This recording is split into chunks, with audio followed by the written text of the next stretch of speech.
Une production des studios Bass.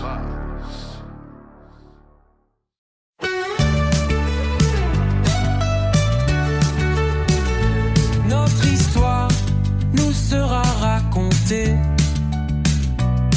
dans ce passé décomposé.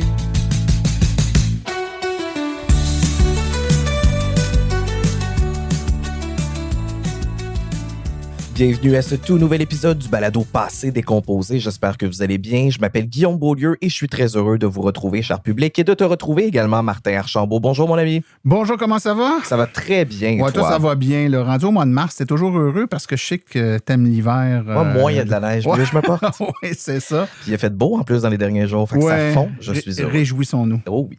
Est-ce qu'on peut prendre quelques secondes pour se vanter et se donner une solide tape dans le dos? Martin, s'il te plaît, quand tu m'as approché pour ce projet de balado, bien évidemment que j'ai dit oui tout de suite parce que c'est tout ce que j'aime réuni dans un seul projet, donc l'histoire, la généalogie, l'éducation, la communication.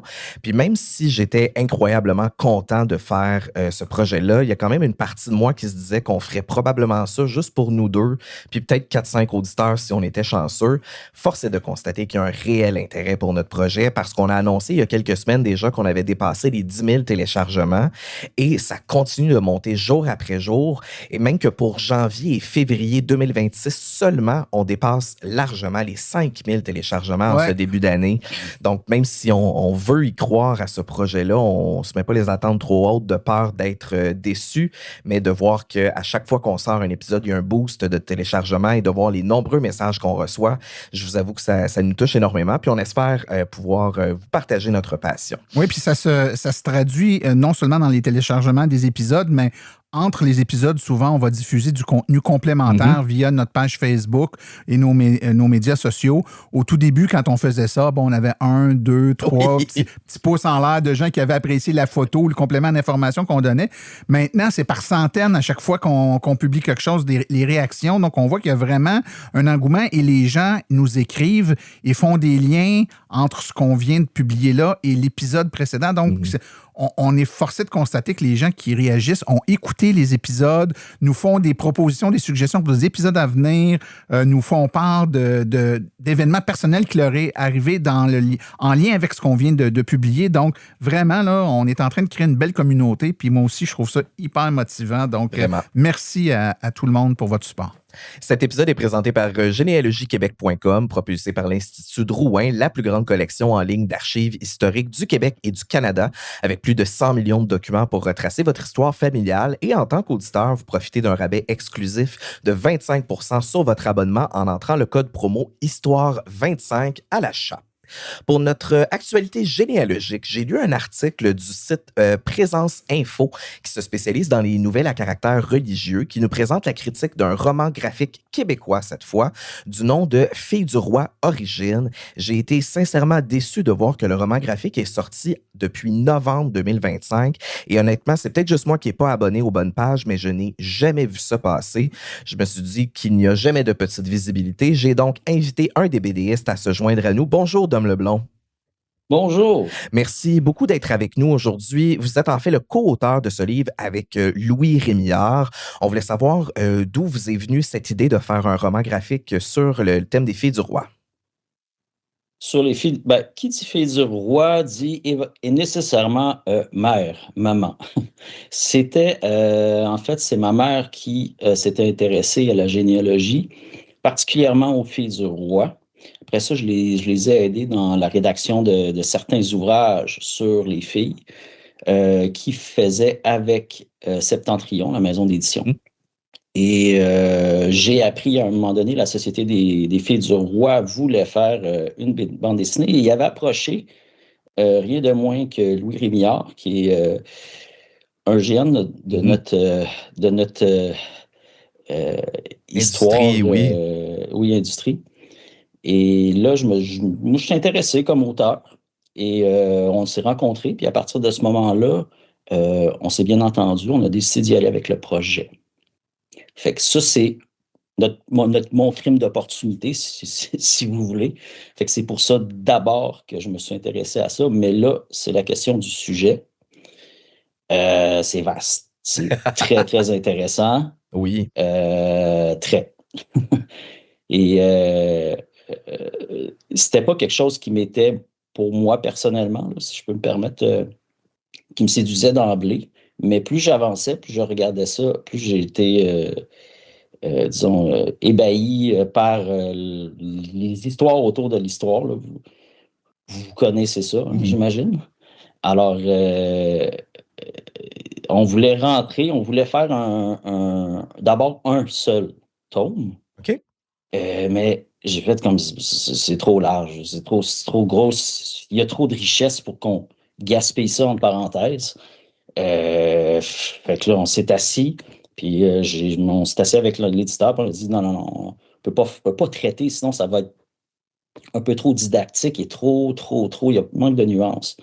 Suivant cela, on en a parlé, puis on a dit ben écoutez, on peut-tu faire 3 livres? Peux-tu le faire en trilogie? L'éditeur a dit ouais, OK. Bon, c'est le fun. Là, il y en a 760 filles sur Roi. C'est un processus sur 10 ans. Là, il a fallu réfléchir. Fait que là, je dis, ben, on va le faire d'une manière peut-être un peu plus chronologique. Alors, on arrive au début.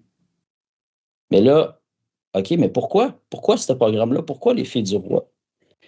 Alors là, c'est là qu'on a décidé de faire les origines, le pourquoi d'abord. Parce qu'avant d'arriver en Nouvelle-France, pourquoi, ça c'est très intéressant, pourquoi ces femmes-là ont décidé de quitter leur pays pour arriver en Nouvelle-France au 17e siècle. Vraiment intéressant. Voilà les origines des origines.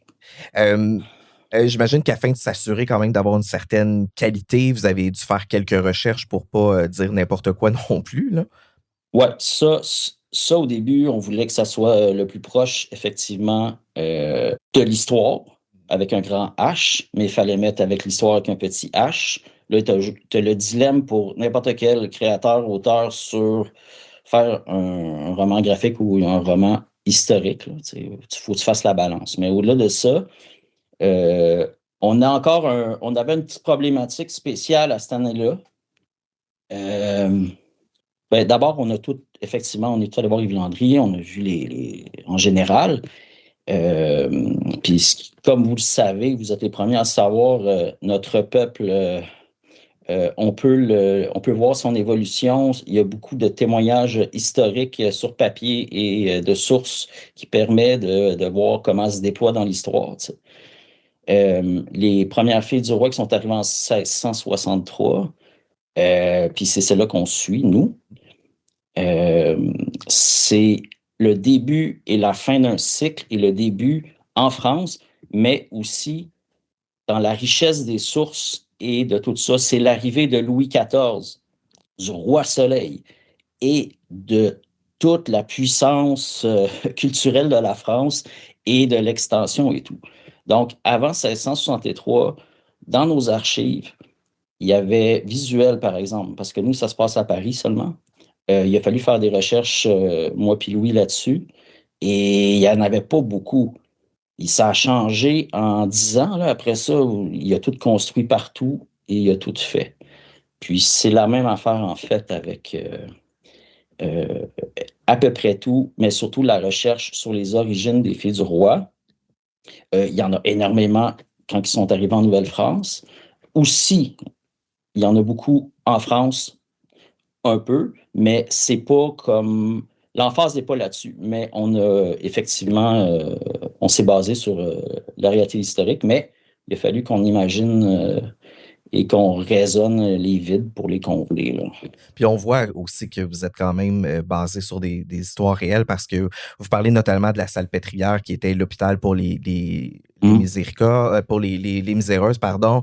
Donc ça, on reconnaît quand même des thèmes dans votre roman.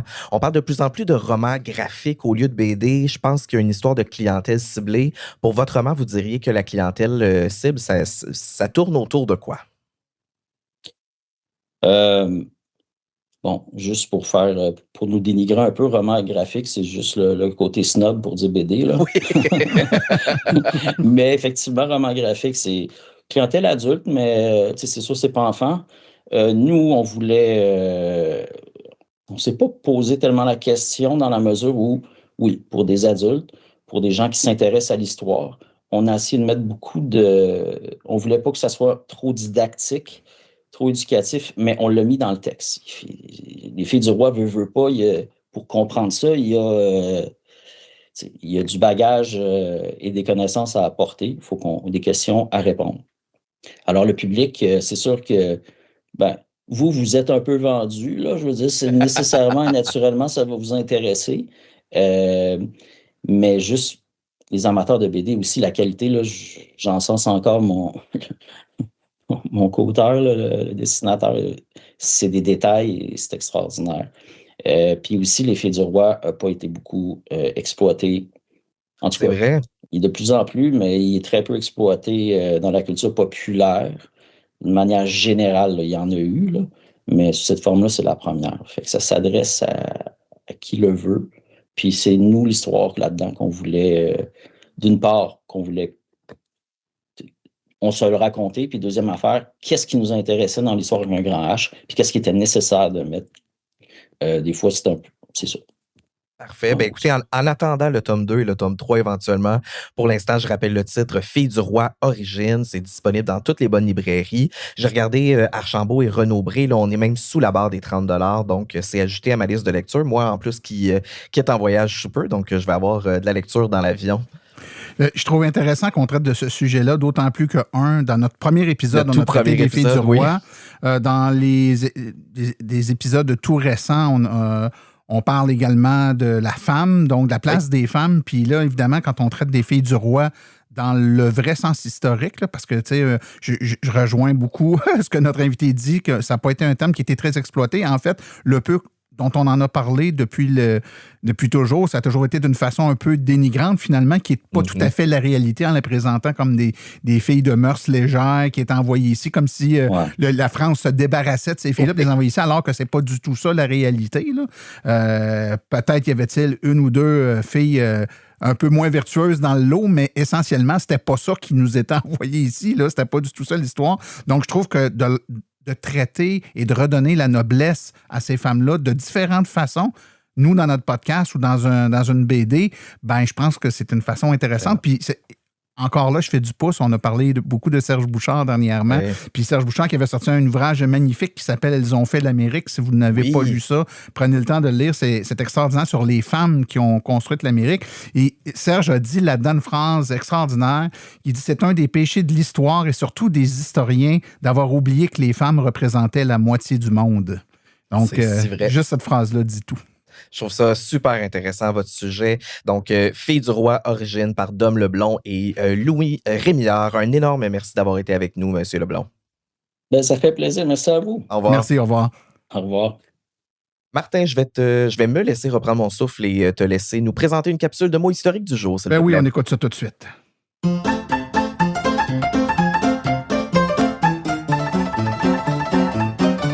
Le mot historique du jour. Bien que le terme vienne de bannock en gaélique, le concept du pain bannique, petit pain déjà présent chez les peuples autochtones d'Amérique du Nord, fait avec du maïs, de la racine et des tubercules, était bien présent. La recette de base s'est transformée avec l'arrivée des coureurs des bois et des trappeurs. On a ajouté de la farine et du saindoux et c'est la recette qu'on voit maintenant aujourd'hui. Et voilà, mon cher ami. Pour notre épisode d'aujourd'hui, nous avions envie de vous parler du système de justice de la Nouvelle-France. D'abord, comment on fait lorsqu'on a une nouvelle colonie pour établir des règles et des lois alors qu'on a à peine un endroit où dormir? Pas trop le choix, on va copier chez le voisin. Et dans ce cas-ci, le voisin, il est un petit peu plus loin, mais comme il s'agit d'une colonie peuplée par la grande majorité d'immigrants français, c'est donc dans le système de droit civil français. C'est ce système de droit civil français qu'on va mettre en place en Nouvelle-France. Plus précisément, c'est en 1664 que le roi de France Louis XIV a ordonné que la législation française de Paris et des environs soit appliquée à la nouvelle colonie. Ainsi, on n'a pas besoin de penser à ça. On a déjà des règles qui sont bien en place. Aussi, il y a Samuel de Champlain qui, lui, va apporter un point à Louis XIV en demandant, en fait, il va faire une demande, devrais-je dire, Il demande, considérant le nombre peu élevé d'habitants de la colonie, donc on est à 9400 habitants environ en 1679, et considérant un système de justice qui est déjà calqué sur la France, considérant que la colonie en est qu'à ses premières traces, de Champlain demande à Louis XIV que la justice soit rendue gratuitement dans la colonie, et ce sans l'intervention d'avocats ou de procureurs. Ça veut donc dire que c'est Pierre-Jean-Jacques qui gèrent ça par eux-mêmes? Ils s'auto-régulent? S'autogèrent, oui et non. Mais dans le fond, ce qu'on va vouloir, c'est réduire le nombre d'intervenants au maximum. Ça va quand même nous prendre des gens pour aider à comprendre et appliquer cette loi-là. C'est ainsi qu'on va commencer à avoir en Nouvelle-France les huissiers et les notaires qui vont aider à appliquer le système de justice, et ce, de façon bénévole à ce moment-là. Tu as dit qu'on calque ça du modèle français. Bon, j'imagine que ça fonctionne assez bien, mais j'ose croire que lors de la conquête anglaise en 1760, ça va être un peu plus complexe, surtout qu'ils n'ont pas le même système de loi là-bas. Effectivement, la prise de possession par les Britanniques va un peu chambouler le système judiciaire, mais ça ne sera pas que négatif, loin de là. Le système de justice qu'on connaît actuellement en 2026, c'est un peu le descendant de ce système anglais-là. À partir de 1763, les tribunaux qui étaient d'habitude réservés pour les causes militaires vont devenir des tribunaux civils où tout le monde va pouvoir aller faire entendre leur cause. On oublie donc l'aspect « on fait ça entre nous autres » que Champlain avait instauré. Ça va donc nous prendre des gens pour nous défendre, et cette fois-ci, qu'on va rémunérer pour leur travail. On va donc voir l'apparition du métier d'avocat dès 1765. À ce moment, c'est le gouverneur qui va nommer qui va être avocat. Comme dans toute bonne chose, il y en a qui vont abuser de la situation ou encore vont vouloir placer leur petit ami pour s'en tirer mieux. Donc, si jamais vous vous en doutiez, chers auditeurs, non, la corruption, ça ne date pas d'hier. Il y a donc un rassemblement d'avocats qui vont lever le flag en bon français et vont exiger que pour être avocat, ça va prendre une formation de 5 ans qu'on va appeler le système de cléricature. Ainsi, on va pallier l'absence de formation universitaire, mais on va également créer notre formation extrascolaire. Et cette formation-là va être un peu l'ancêtre de l'école du barreau qui va apparaître officiellement seulement 200 ans plus tard. Ça ne date pas d'hier que le Québec va être une société distincte, mais est-ce que le fait d'implanter le mode anglais ici, là, le mode de justice anglais, va être bien perçu? Martin, est-ce que tu connais l'expression « pourquoi faire simple quand on peut faire compliqué » ? Oui, je connais. Ben, c'est ça qui va se passer avec le système de justice aussi. Alors que tout le Canada va implanter le système de la common law, que je vais vous expliquer un peu plus tard, le Québec va plutôt appliquer le droit civil. Donc, je vous explique la distinction. La common law, ce sont les règles et des lois qui ne sont pas écrites. Ce sont des règles de gros bon sens que tous les citoyens connaissent et qu'on va ajuster aux besoins si jamais il y a une comparution au tribunal. Dans le cadre de la common law, on va beaucoup parler de jurisprudence. Ceux et celles qui ne sont pas nécessairement familiers avec ce terme, c'est un peu l'historique d'une cause semblable. C'est la façon juridique de dire « ouais, mais lui, il a fait ça, pourquoi moi je peux pas ?» On utilise encore beaucoup la jurisprudence de nos jours pour comparer des cas qui sont parfois un peu plus particuliers. Par exemple, on a vu à quelques reprises au Canada des cas de meurtre par compassion. Je me rappelle que dans les premiers cas, la justice était embêtée à savoir comment elle traiterait le dossier parce que oui, c'est un homicide, mais le but n'était pas de blesser, mais plus un but d'abréger des souffrances souvent. Certains vont se rappeler peut-être du cas de Tracy Latimer et son père Robert Latimer. Ce dernier va avoir mis fin à la vie de sa fille qui était lourdement handicapée parce qu'il jugeait qu'elle n'avait pas une belle qualité de vie. Son cas fut souvent cité comme un cas de jurisprudence pour établir une peine minimale obligatoire dans ce genre de cas d'homicide. Donc, le fait de se référer à ce cas-là, c'est ça qu'on appelle la jurisprudence. Donc, je reviens à ce qu'on disait, la common law va faire beaucoup appel au gros bon sens et la jurisprudence, mais nous, au Québec, on va plutôt faire appel au droit civil avec le Code civil. On aura donc au Québec un recueil qui va énoncer clairement toutes les lois, toutes les règles, avec les conséquences possibles pour que ce soit clair pour tous. Le Code civil du Québec va être alors fondé à partir du Code Napoléon, qui est le Code civil des Français. Donc, encore une fois, on va continuer de s'inspirer de ce qu'on connaît et l'implanter dans le nouveau pays. Et est-ce qu'on va rester avec cette distinction-là longtemps? Quand même, oui, parce qu'il va y avoir en 1867 l'acte de l'Amérique du Nord britannique, qu'on appelle des fois AANB, ou qu'on appelle aussi la loi constitutionnelle de 1867. Je l'ai dit sans bégayer, je suis bien content.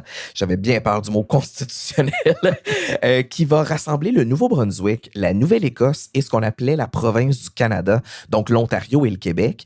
Et tout ça ensemble va devenir le Dominion du Canada. À ce moment-là, dans l'acte, on va inclure toutes les lois et les décrets des différentes provinces incluses dans le AANB. Et cette façon de faire-là, on va la conserver pour une autre centaine d'années jusqu'en 1982 où on va refaire la loi constitutionnelle. La loi constitutionnelle de 1982 comporte 7 parties distinctes. La première, c'est la Charte canadienne des droits et libertés, qu'on connaît quand même pas mal les grandes lignes. La deuxième partie, c'est le droit des peuples autochtones au Canada qui consiste en seulement 2 petites lignes. Les droits existants des peuples autochtones du Canada sont reconnus et confirmés. Et dans la présente loi, peuple autochtone du Canada englobe également les anciens termes indiens, inuits et métis du Canada. C'est tout ce qu'il y a pour les Autochtones, malheureusement. La troisième partie, c'est la péréquation et les inégalités régionales. Donc, on va s'assurer que tous les Canadiens et les Canadiennes aient des chances égales et une qualité de vie acceptable. Les parties restantes sont un peu moins pertinentes. Je vous nomme ça très rapidement. Conférence constitutionnelle, procédure de modification de la Constitution du Canada, modification de la loi constitutionnelle de 1887 et les dispositions... 1867. Merci beaucoup. Le 9, il a fait un tour. 1867 et les dispositions générales. Tu as dit que... Dans la Constitution, les peuples autochtones sont reconnus, là, tant mieux, mais peux-tu nous en dire un peu plus sur leur implication dans le système de justice? Ce qui est reconnu dans la Constitution, notamment, ce sont l'existence des traités. Les traités ont souvent inclus les relations que les humains partageaient avec la terre et les animaux. Il existe également l'autonomie gouvernementale des Autochtones. Ça, c'est la structure officielle grâce à laquelle les communautés autochtones peuvent contrôler l'administration de leurs membres, leurs terres, leurs ressources et leurs programmes de politique connexes. Ces structures-là sont mises en place par l'intermédiaire d'accords conclus entre le gouvernement fédéral et les différents gouvernements provinciaux. Il existe également la loi sur les Indiens qui n'a malheureusement jamais changé de nom, donc je m'excuse du terme. Au tout début, cette loi se voulait un moyen de coercition des peuples autochtones. Le ministère pouvait décider qui allait recevoir des droits et des avantages dans les différentes nations. Aussi, le gouvernement contrôlait les élections organisées par les peuples autochtones. Donc, on était très loin de vouloir protéger les premiers peuples. J'ai lu même que dans l'Encyclopédie canadienne, qu'au tournant du 20e siècle, cette loi va avoir été amendée, donc modifiée. J'étais content de voir qu'enfin, on allait leur accorder un peu plus d'importance, mais j'étais bien naïf. Dans ces modifications-là, on va forcer les enfants des Premières Nations à fréquenter les pensionnats, notamment. Le temps va nous avoir tristement démontré les horreurs vécues dans ces pensionnats-là. D'autres amendements font en sorte qu'il devienne difficile pour les peuples des Premières Nations de faire une revendication territoriale et même de garder leur statut d'Autochtone. Perdre ce statut-là signifie la perte des droits ainsi que l'impossibilité de recevoir des services et des avantages. En 1951, on va faire d'autres modifications à la loi qui va apporter quand même un peu de positif. Les modifications vont permettre aux peuples des Premières Nations de pratiquer leur religion et de présenter leurs revendications territoriales à la Cour. On va même donner maintenant le droit de vote aux femmes lors des élections des conseils de bande.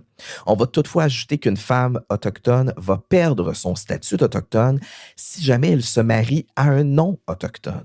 D'ailleurs, là, durant ces années-là, c'est les années Pierre-Éliott Trudeau, ce dernier va dire que tous les Autochtones devraient perdre leur statut et être complètement assimilés dans notre société. Et là, on est en 1969, là, pas en 1700 quelques. Donc, juste vous dire à quel point c'est encore récent dans notre histoire québécoise qu'on voulait encore assimiler et faire perdre ces statuts d'Autochtones. Peu à peu, cette loi va continuer d'être modifiée, mais encore à ce jour, elle est controversée. On n'a même pas eu le temps de parler de procès qui auraient marqué la Nouvelle-France, mais je pense que c'est un des sujets que tu aimerais aborder, Oui, Martin. on va le faire dans un autre épisode où on va plutôt cibler des procès importants là, du temps de la Première France. Et question de mettre l'eau à la bouche. T'aurais-tu, mettons, un début de procès à nous parler? Ben, j'en ai une, mais elle est enregistrée. C'est dans ma capsule. On écoute ça? Écoutons ça.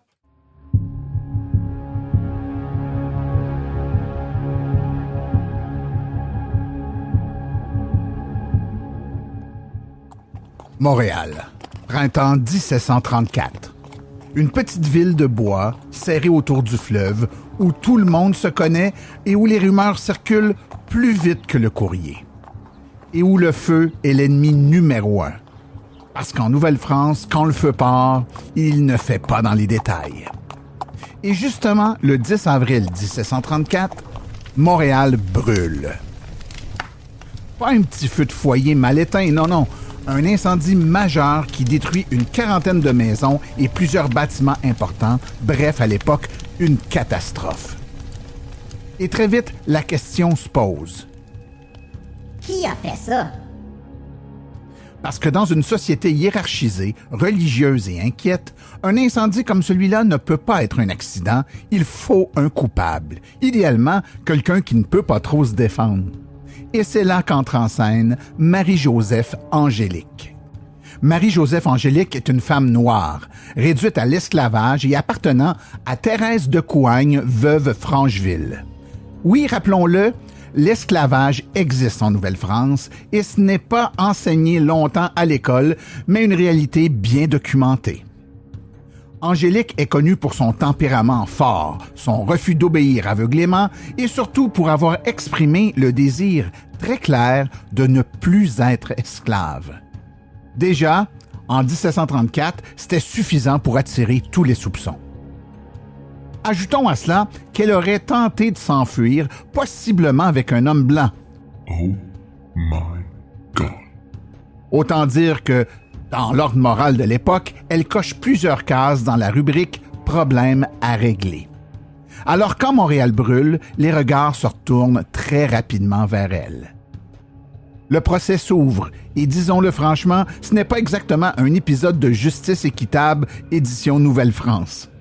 Il n'y a aucun témoin direct qui voit Angélique allumer le feu. Aucun. Zéro. Nada.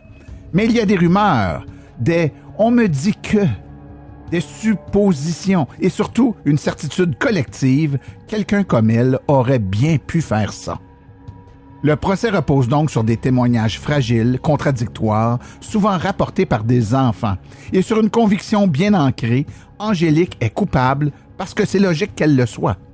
Et quand les preuves manquent, on sort l'outil préféré de la justice de l'époque, la torture. Sous la torture, Angélique finit par faire des aveux, partiels et confus, arrachés dans la douleur. Des aveux qui confirment surtout une chose, quand on fait assez mal à quelqu'un, il finit par dire ce qu'on veut entendre. Grande découverte judiciaire du 18e siècle. Le verdict tombe. Coupable. Marie-Joseph Angélique est condamnée à être pendue, puis son corps brûlé et ses cendres dispersées. Une peine exemplaire, très exemplaire, car le message est clair, on ne défie pas l'ordre social, surtout pas quand on est une femme noire et esclave. Le 21 juin 1734, la sentence est exécutée. Et Montréal se calme, le feu est éteint, le coupable est puni et l'ordre est rétabli, du moins en apparence.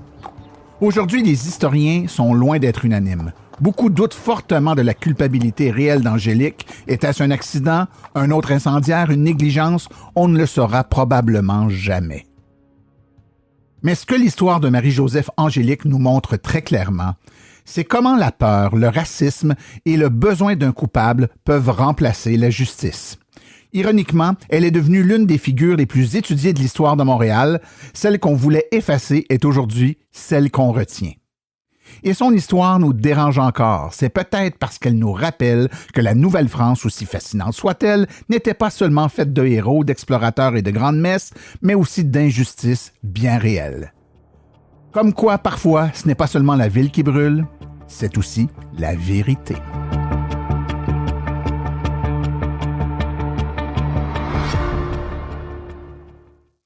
Hein, il a dû y en avoir beaucoup des cas comme ça. Ça, c'en est un de documenté. Ben là, oui, mais... on veut trouver une victime facile hein, sur qui faire passer ça, faire passer tout ça sur son dos. Donc, ça fait penser un peu à la chasse aux sorcières, là, Salem. À puis Salem, tout ça, là, ouais, totalement. On cherche des coupables pour des trucs qu'on comprend pas. Puis... Vraiment, j'avais lu un peu cette histoire-là en faisant les recherches justement sur la justice. Je suis très content que tu en parles parce que je trouvais que c'était une histoire quand même.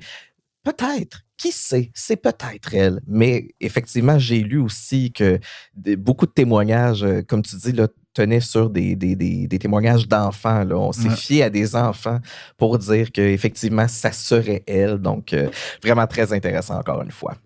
Martin, aujourd'hui, j'avais envie de te parler de Paul Vachon qui, ce qui est amusant, c'est qu'encore une fois, on va rejoindre deux familles avec un seul ancêtre, car Paul Vachon, c'est l'ancêtre unique des familles Vachon et des familles Pomerleau.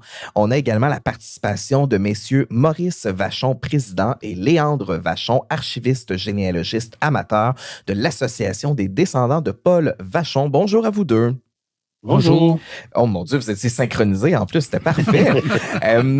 Question de vous différencier, je vais utiliser vos prénoms pour l'entrevue. Donc, Maurice, est-ce que vous pouvez nous parler un peu de la création de l'association? Bon, en premier lieu, la création, c'est plusieurs Vachon et Pomerleau qui étaient intéressés à ce qu'il se passe quelque chose. Alors, à l'automne 1996, à Saint-Joseph, se sont réunis puis ont créé l'Association des descendants de Paul Vachon. Il y avait eu un premier rassemblement 1 ou 2 ans plus tôt, 2 années plus tôt, pour une première rencontre pour voir s'il y avait des gens qui étaient intéressés à ce qu'il y ait une association. Et beaucoup ont levé la main. Et c'est là que, à l'automne 96, on a créé l'Association des descendants de Paul Vachon, entre parenthèses, famille Vachon et Pomerleau.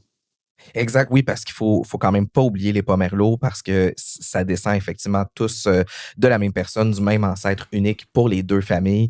Léandre, de votre côté, je crois que vous avez une revue qui paraît quelques fois par année sur votre association. Est-ce que vous pouvez nous parler un peu de votre revue? La revue, bien, on la publie 3 fois par année. Au début, c'était 4 fois, mais on trouvait que c'était onéreux pour la poste et le travail. Oui, c'est exigeant, parce que c'est des belles revues, bien, on les a regardées, il y a du stock là-dedans. Ça avait commencé, la première vice-présidente, je devrais peut-être ajouter que le premier président, c'était Daniel Vachon de Lévis, un monsieur qui a été le premier président qui a mis ça sur place. Et son assistante, vice-présidente, c'était Francine Vachon. C'est elle qui avait pris la tâche, après qu'ils ont été fondés, de créer une lettre, une petite association, un exposé qu'il ferait 4 fois par année. Elle appelait ça sa feuille de chou. Ça avait 4 pages. Et puis, dans ça, bien, à chaque trimestre, c'était toujours arrivé à parler d'un sujet. Les premières années, c'était naturellement, c'était le début de l'association. Ils fondaient, ça prenait un crest, ça prenait des armeries. Il fallait que ça soit autorisé et il y avait beaucoup de matériel. Alors, les premières feuille de chou, si je peux continuer à dire, si Francine écoute ça à un moment donné, elle va peut-être se reconnaître. Et puis, à ce moment-là, bien, ça a progressé. Après, il y en avait eu quelques-unes avant 2000, mais ce qui a parti le tout pour l'association, c'est le grand rassemblement de 2000. Je ne sais pas si vous allez en parler plus tard. Bien, vous allez vous en parler. On espère que vous allez nous en parler. Et puis, à partir de là, ben, le petit bulletin ou la feuille de chou, pour employer ces mots, a continué, a grandi. Et des gens comme moi, ben, en 2001, je me suis joint comme membre du CA. Et naturellement, ben, elle cherchait quelqu'un qui faisait de la généalogie et j'étais justement cette personne-là sur le côté qui faisait exactement ce travail. Et je faisais beaucoup de généalogie, faisant partie de la Société de généalogie de Longueuil. Alors, j'avais déjà commencé à préparer un volume qu'on a finalisé plus tard, il s'agissait de l'Association des Vachons et Paul Vachon. Moi, je voulais savoir où étaient passés tous mes ancêtres. Naturellement, au début, on ne savait pas où notre ancêtre, où était sa terre. On ne savait même pas où était sa maison, alors qu'on savait que c'était à Beauport, mais où à Beauport? Oui, exactement, c'est grand, Beauport. Et ça a été longtemps, ça a été une quinzaine d'années après que je me suis joint à l'association qu'à un moment donné, la Société d'histoire de Beauport ont réussi à lire tous les contrats de terre qui avaient été donnés par le seigneur du temps, M. Robert Giffard. Alors, automatiquement, on a fini par savoir qu'il avait la 8e terre à partir de la rivière, où est-ce qu'il est les chutes Montmorency. OK. À partir de là, c'est la première terre. Paul avait la 8e terre en allant vers Québec. Donc, ça donnait déjà un peu plus une idée de où était exactement ça. On savait que c'était là, mais on ne savait pas où. Jusqu'à temps où, un jour, ils ont, à force de faire des dénombrements des contrats et les transcrire, ils ont été en mesure d'arriver à dire, bon, ben c'était la 8e terre. Et Beauport, naturellement, c'était le long de la rue, et je vais m'assurer que je le dis correctement, de la rue Temple, la rue du Temple à Beauport. Et la rue existe aujourd'hui. Elle n'existait pas dans ce temps-là. Mais c'est de là qu'on a pu arriver et on pu nous dire, bon, ben, Paul avait cette terre-là. Ce qui m'a frappé dans tout ça, la terre n'avait qu'un arpent et demi de large. Mais très, très long. Mais 50 arpents de long. Et puis, ça a été tout un bon... Un des habitants qui a beaucoup, beaucoup contribué à l'établir à Beauport, et aussi il a travaillé comme notaire seigneurial pour Monseigneur Laval, qui avait une terre, qui lui avait attribué une terre sur l'île d'Orléans. Alors, les deux terres, il y a eu ces deux terres-là, mais il y avait des engagés pour s'en occuper, parce qu'il n'y avait pas le temps. Moi, Martin, ce qui m'impressionne le plus, je ne sais pas à quel point je ne sais pas si on va avoir l'intégrale de ce que M. Léandre nous a dit, mais dans tout ce que M. Vachon vient de nous dire, la seule fois qu'il a regardé ses notes, c'est pour le nom de la rue à Beauport. Je trouve ça incroyablement impressionnant. Clairement, il maîtrise son dossier. Si tu me demandes ce que j'ai soupé hier, ça se peut que j'hésite. Monsieur vient de nous raconter l'histoire de Vachon sans même regarder ses notes, sauf pour le nom d'une rue à Beauport. Je suis vraiment impressionné. Est-ce que je peux me permettre de vous demander votre âge, M. Vachon? Ça me gêne un peu de le dire, là, mais j'ai 86 ans. Incroyable. Vous ne les faites pas, en tout cas. Non, vraiment pas. Wow. Monsieur Maurice Vachon, j'ai même vu sur votre site web que vous aviez des objets promotionnels à vendre, ce qui est assez rare dans les organisations familiales. J'ai vu que vous aviez des affiches, des blasons de la famille, des clés USB avec les banques de données généalogiques, des brochures. C'est vraiment super intéressant. Et vous avez un site web qui est très complet, vachon-pomerleau.org. Et c'est d'ailleurs, Martin, sur ce site-là que j'ai trouvé la très grande majorité des informations. Oui. Je vais y aller de l'avant et vous ne vous gênez surtout pas pour me corriger si jamais je dis des niaiseries. Petite supplémentaire, une information supplémentaire. Le site est en anglais également. Ça c'est intéressant. Oui.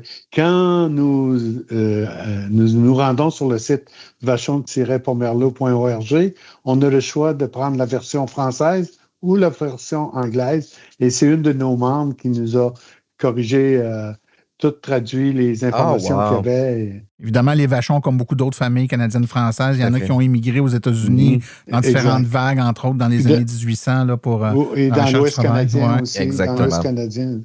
Donc, allons-y avec l'histoire de Paul Vachon qui naît vers 1630.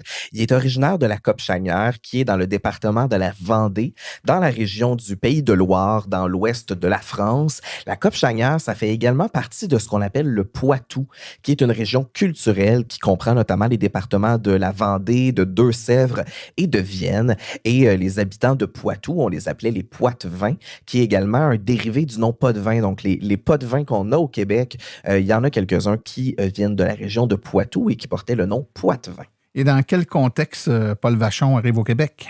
Ben, alors que pour d'autres ancêtres, on a quand même beaucoup d'informations sur le sujet, pour Paul, ça reste relativement nébuleux. Selon les recherches, il serait arrivé au Québec vers 1650, à l'âge d'environ 20 ans. Il y a même une tradition orale qui persiste à l'effet que Paul aurait cousu quelques pièces d'or dans la doublure de son manteau. Est-ce que c'était un rituel pour la chance ou s'assurer de ne pas se le faire voler? On ne saura jamais. Oh là, j'ai Léandre qui me dit non. C'est pas vrai, cette information-là. On ne le saura jamais, là. Pas prouvé. Ça n'a jamais été prouvé, non, malheureusement. Savons toutefois que Paul va s'installer dans la région de Québec, donc de Beauport, et on se doute qu'il va pratiquer le métier de maçon durant les premières années, mais même là, impossible de le confirmer à 100%, même si on s'en doute fortement.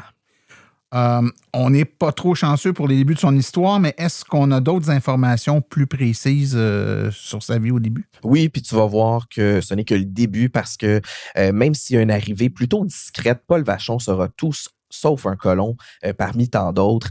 D'abord, il va épouser à l'âge de 23 ans environ Marguerite Langlois le 22 octobre 1653 dans l'église Notre-Dame de Québec. Marguerite est alors âgée de 14 ans lors de son mariage. Elle est la fille de Noël Langlois qui est un des tout premiers colons de la seigneurie de Beauport. Langlois est arrivé au Québec en 1634 après avoir été recruté par qui, mon cher Martin? Robert Giffard. C'est toujours Robert Giffard. On se pose plus de questions. C'est l'homme de la situation. Je me demande s'il y a un épisode qu'on n'a pas nommé Robert Giffard. Faudrait réécouter. Un an après son mariage, presque jour pour jour d'ailleurs, le gouverneur général Jean de Lauzon va apposer la première pierre sur ce qui allait être l'Hôtel-Dieu de Québec, le plus ancien établissement hospitalier au nord du Mexique. Mais bon, il est gentil, Lauzon, mais c'est quand même pas lui qui va le construire, cet hôpital-là.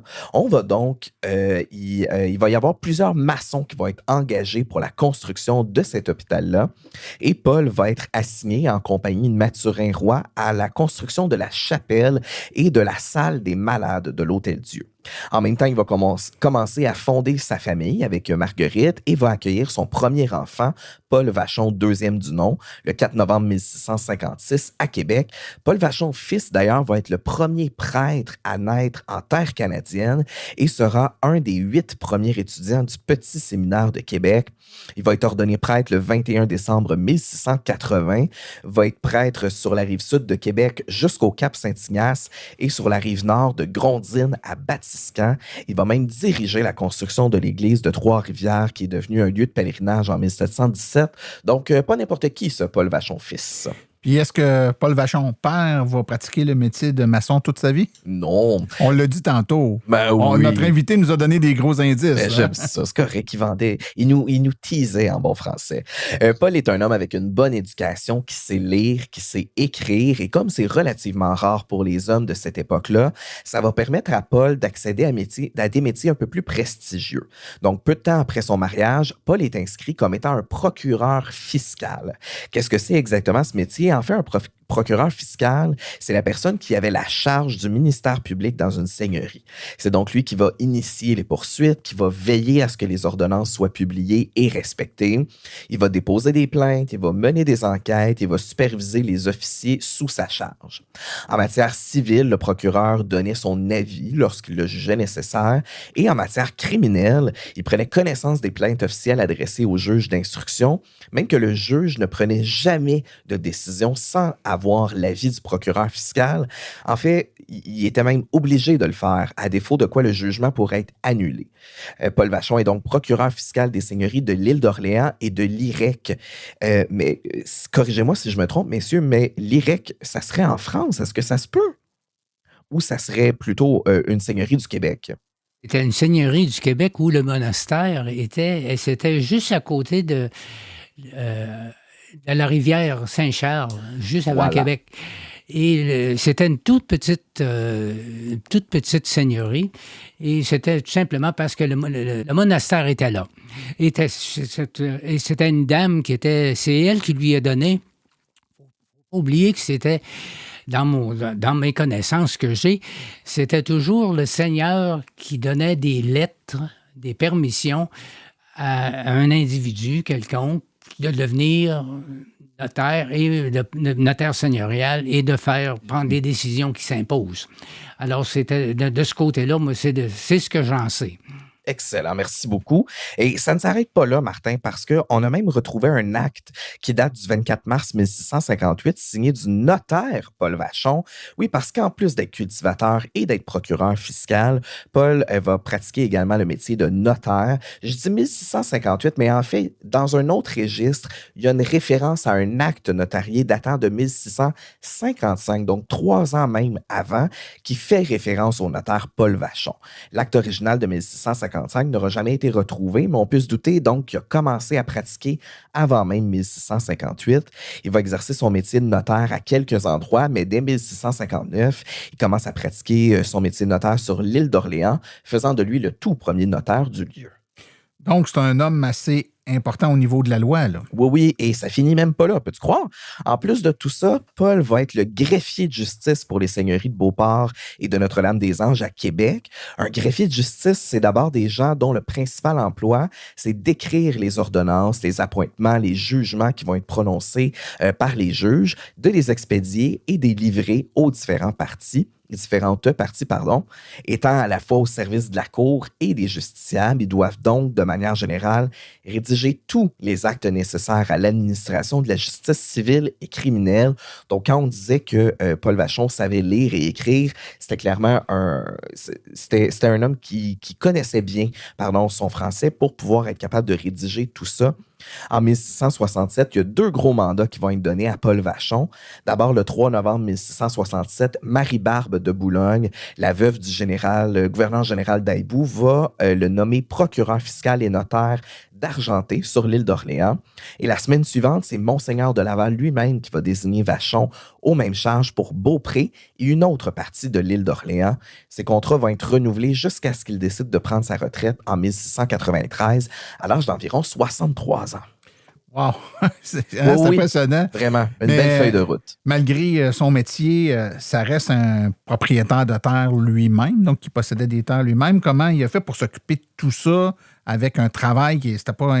Je comprends bien, dans la vie de tous les jours, c'était pas un travail manuel qu'il faisait, mais les terres exigent quand même que du travail soit fait. Exactement. Il n'y aura pas trop le choix d'engager des domestiques qui vont travailler pour lui. On se le rappelle, le terme domestique, bien que ça sonne péjoratif, c'est ce qu'on appelle aujourd'hui un homme à tout faire de nos jours. Donc, au recensement de 1666, on voit qu'il y a un certain Michel Aubin, âgé de 22 ans, qui travaille là-bas et qui s'occupe vraisemblablement des travaux de la terre. Quelques années plus tard, au recensement de 1681, il y avait encore un domestique qui y travaillait. Cette fois, c'est un domestique du nom de Pierre, âgé de 61 ans, qui aidait la famille Vachon. Paul Vachon était propriétaire de cette terre-là à Beauport, mais également d'une terre sur l'île d'Orléans, qui, celle-là, était louée à un fermier. Et comment vont se passer les dernières années de la vie de Paul?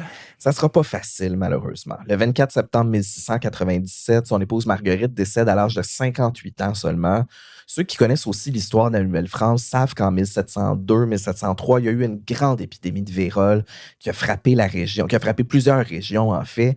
Paul ne sera pas épargné parce qu'en moins de 6 mois, il va perdre 3 de ses enfants, sa belle-fille Louise Cadieux, ainsi que 6 petits-enfants, tous morts de la vérole. Le 24 juin 1703, c'est sa fille Marie-Madeleine qui décède, menant à 4 le nombre de ses enfants décédés, et il va décéder à son tour quelques heures après sa fille, également le 24 juin 1703, à l'âge d'environ 73 ans. Et quels sont les vestiges, les legs qui marquent le passage de la famille Vachon-Pomerleau au Québec? Malheureusement, il n'existe aucune rue au nom de Paul Vachon, mais il existe toutefois la rue Vachon dans l'arrondissement Beauport de Québec, qui, selon la Commission de toponymie du Québec, est en l'honneur de Paul. Difficile également de ne pas parler de Maurice Mad Dog Vachon, non pas vous, Monsieur le Président, mais l'autre Maurice Vachon, et sa douce voix si délicate. Maurice Vachon naît dans le quartier Villemort de Montréal le 1er septembre 1929. C'est le 2e enfant d'une famille de 13 quand même. Loin d'être un enfant de cœur, il est durant l'enfance le leader d'une bande d'enfants avec ses frères Marcel et Guy qui s'en prennent gratuitement aux anglophones dans le parc Angrillon dans Ville-la-Salle, toujours à Montréal. À l'âge de 13 ans seulement, il va lâcher l'école parce qu'il n'aime pas ça. Et en plus, il est gaucher. et ses professeurs vont le forcer à écrire de la main droite. C'est à l'âge de 12 ans qu'il va être initié à la lutte. Moi, personnellement, je ne le savais pas, mais Vachon a même représenté le Canada lors des Jeux olympiques de 1948 à Londres. Quelques années plus tard, avec son frère Paul Butcher Vachon, ils vont livrer des combats épiques contre les frères Leduc. Puis je dis frères, mais en réalité, vous savez que c'était pas du tout des frères, les frères Leduc. En 1972, il y a 17 000 personnes qui se présentent à un de ces combats entre les frères. Maurice Vachon va prendre sa retraite de la lutte le 13 octobre 1986, mais il est tellement aimé du public qu'il participe à plusieurs émissions et va même écrire sa biographie. Il a déjà dit en entrevue « J'ai passé ma vie à vouloir me faire détester, mais je réalise que j'ai manqué mon coup. » Il va décéder dans sa maison d'Omaha, au Nebraska, le 21 novembre 2013, à l'âge de 84 ans. Oui, et puis il y avait eu un accident d'auto. Hein. Il s'était fait frapper par une voiture en faisant son jogging. Je pense qu'il l'avait laissé là, avec une jambe artificielle. Oui, il avait dû être amputé d'une jambe. Donc, lui aussi, une fin de vie assez difficile. Est-ce qu'il y a d'autres lieux, vestiges ou trucs qui portent le nom de Vachon qu'on n'a pas nommé? À votre connaissance, ou peut-être même en France, c'est souvent des informations qu'on n'a pas, nous, ici. Donc, est-ce qu'à votre connaissance, il y a quelque chose qui porte le nom de Paul Vachon, soit ici qu'on n'a pas parlé, ou en France? Bien, à la Cope-Chaudière, l'association, plusieurs membres ont participé à un voyage organisé pour visiter la ville de notre ancêtre Paul en Vendée, directement à la Cope-Chaudière. Et dans le village de la Cope-Chaudière, il y a un lieu il y a une rue, Paul Vachon. Il y a même un aréna si on peut appeler ça un centre sportif qui porte le nom de Paul Vachon. Alors, oui, en France, on sait qu'il y en a aussi. Paul n'a jamais porté de surnom. Ses trois fils, Vincent, a porté un surnom dit Laminé, puis il y a eu Noël, dit Pamerlot, et Pierre dit Desfourchettes ou Bellefourche. Mais ses descendants, avec ces surnoms-là, on n'a pas qui sont continués avec le surnom. Par contre, à la 5e génération, une branche de descendants de Noël, eux ont adopté comme patronyme une variante du surnom Pamerlot, qui est devenu Pomerleau. Et c'est à partir de cette 5e génération-là qu'on a des Pomerleaux. OK, intéressant. L'association porte le nom Vachon dit Pomerleau, mais il y a seulement Noël, le deuxième enfant de Paul, qui a porté le surnom, mais ça a été à la 5e génération où ça s'est vraiment séparé entre Vachon et les Pomerleaux. Mais les Pomerleaux découlent d'un Vachon, finalement, hein, c'est ça? Oui, l'ancêtre est Paul. C'est ça. Mais Paul n'a pas porté le nom de Pomerleau. Oui, c'est ça. Excellent. Ben, je vous remercie vraiment beaucoup de votre participation. Donc, on a eu la chance d'avoir Maurice Vachon, président, et Léandre Vachon, archiviste, généalogiste amateur pour l'Association des descendants de Paul Vachon. Et on vous invite à aller visiter leur site web, www.vachon-pomerleau.org. Oui, Monsieur Maurice. Oui, notre association est très en forme et très en vigueur. Et à chaque année, nous tenons un rassemblement dans différentes villes du Québec pour permettre à nos membres de voir des lieux différents, culturellement, patrimoniaux, etc. Et l'an prochain, pour notre 30e anniversaire, il me fait plaisir d'inviter tous les Vachons et les Pomerleaux intéressés, de près ou de loin, à venir se joindre à nous pour célébrer le samedi 12 septembre 2026 à Sainte-Marie-de-Beauce. Alors, ça sera annoncé dans les journaux, ça sera annoncé et on en profitera pour souligner notre 30e anniversaire de fondation. Tout à fait. Soyez assurés qu'on va faire également sur nos réseaux sociaux la publication. Tenez-nous au courant de ces choses-là, puis on va en parler à notre émission, puis sur notre site web. Je tiens aussi à dire à nos auditeurs que, évidemment, toutes les familles qu'on rencontre, les associations familiales comme aujourd'hui, vous avez accès sur notre site web, donc à des références. Vous allez dans la section collaborateurs, vous allez voir les experts, les familles avec qui on a travaillé. Quand vous allez dans collaborateurs, famille, déjà le blason de la famille Vachon-Pomerleau est là avec un lien qui mène directement à votre site web. Donc, les gens intéressés, vous pouvez y aller directement. Et les références également à l'association vont être mises dans les notes attachées là, au présent balado. Donc, tout est là. Merci beaucoup, messieurs. Cet épisode vous a été présenté par généalogiequebec.com, propulsé par l'Institut Drouin, la plus grande collection en ligne d'archives historiques du Québec et du Canada, avec plus de 100 millions de documents pour retracer votre histoire familiale. En tant qu'auditeur, vous profitez d'un rabais exclusif de 25% sur votre abonnement en entrant le code promo Histoire25 à l'achat. Martin, dernièrement, tu nous as présenté un extrait de ton entrevue avec le Centre d'histoire de Saint-Hyacinthe. Je t'avoue que ça m'a laissé un peu sur ma faim. Donc, pour le prochain épisode, pourquoi tu ne nous présenterais pas l'intégrale de cette entrevue? Ça va me faire un grand plaisir, mon ami. Pour ma part, je vais vous parler d'Olivier Charbonneau, ancêtre de 97% des charbonneaux du Québec. On vous dit donc à dans 2 semaines. Bye tout le monde! Bye! Bye! Notre histoire nous sera racontée dans ce passé